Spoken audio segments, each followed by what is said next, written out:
Hello, lovely people. Thank you once again for logging into my channel, where we make mathematics easy and simplified for everyone. Today we are going to look at trigonometric equations. Here the equation says if cos of theta is equal to root 5 and theta is an element of this 180 value between 180 and 360, calculate without the use of the calculator the values of sin 2 theta plus 2 theta and tan of 2 theta. How do we approach? Whenever you see do not use a calculator, it means you're either using special angles, you are using sketches, or you are using a reduction formula. So that means you are not going to touch a calculator. Let's break down this expression. So it's 3 cos theta is equal to root 5. We can break this down to become 3 cos theta equals to root 5. We make sure that the identity is alone. So this is root 5 over 3. Now, let's go to our sketch. What does this mean? Cos is positive, and we have cos being positive in quadrant 1 and quadrant 4. Now, they gave us a restriction that will guide us to know where our sketch is supposed to be. It must be a value between 180 and 360. Cos is negative on the third quadrant, it cannot be on the third quadrant. So we will have our sketch on the fourth quadrant. On the fourth quadrant, we have cos as being cap, adjacent over hypotenuse. Adjacent, so we transform our fraction and place them where they should be. Because we have sine and tan, we need to get the other values around our triangle so that we can actually get those identities and what they mean. Remember, on this quadrant, sine is negative, tan is negative, only cos is positive on quadrant 4. Having that in mind, let's proceed and use pi tan to get the other value. So here is opposite. So our opposite is going to be the root of the hypotenuse. Remember, it's hypotenuse minus the adjacent, square of the adjacent. So this will give us root of 9 minus 5, which is 4. So our opposite is 2. Now with this, we can solve the first question. It says that sine of 2 theta. We have 2 theta, but you have theta here. We cannot solve 2 theta for theta or theta for 2 theta. Remember, this represents an angle.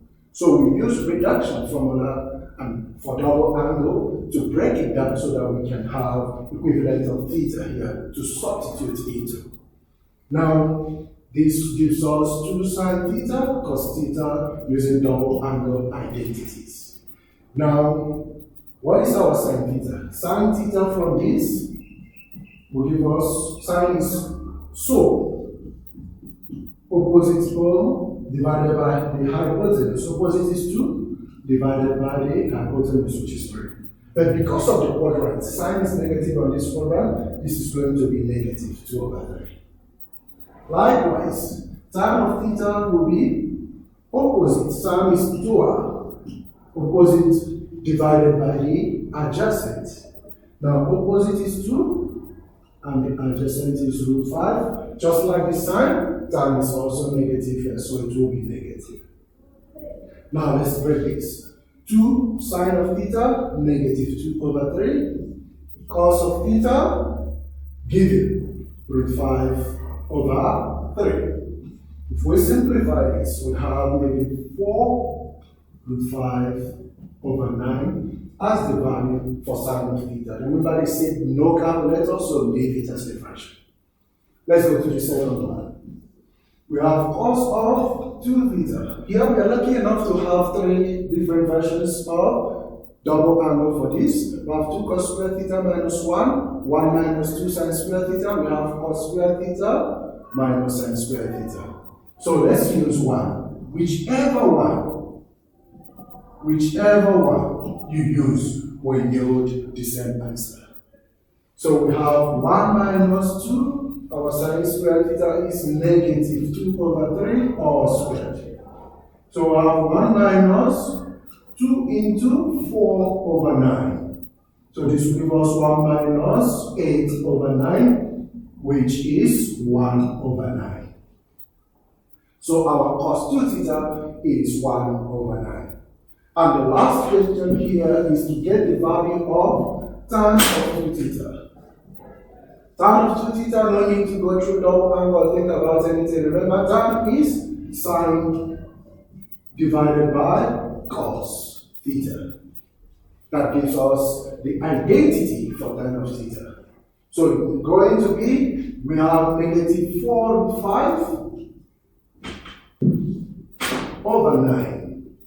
That is sine of 2 theta that we got previously, divided by the cos of 2 theta, which is 1 over 9. And if we change our division to multiplication, we have 9 over 1. 9 we cancel out 9. It means that the value for our tan of 2 theta is negative 4 root 5. So this is the approach we go through when we are asked not to solve trigonometric equation with a calculator.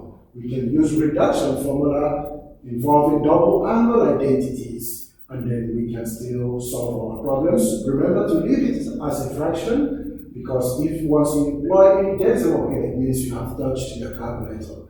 And remember to indicate and recognize the quadrant where it falls in. So starting from this sketch to identify if it's positive or negative, that is where it starts getting your mark allocations. Please be very careful about this, because one change in sign can change the whole expression. Keep studying. I will see you in the next video. Keep sharing my videos. Encourage your friends to follow and subscribe to my channels. Enjoy the rest of it.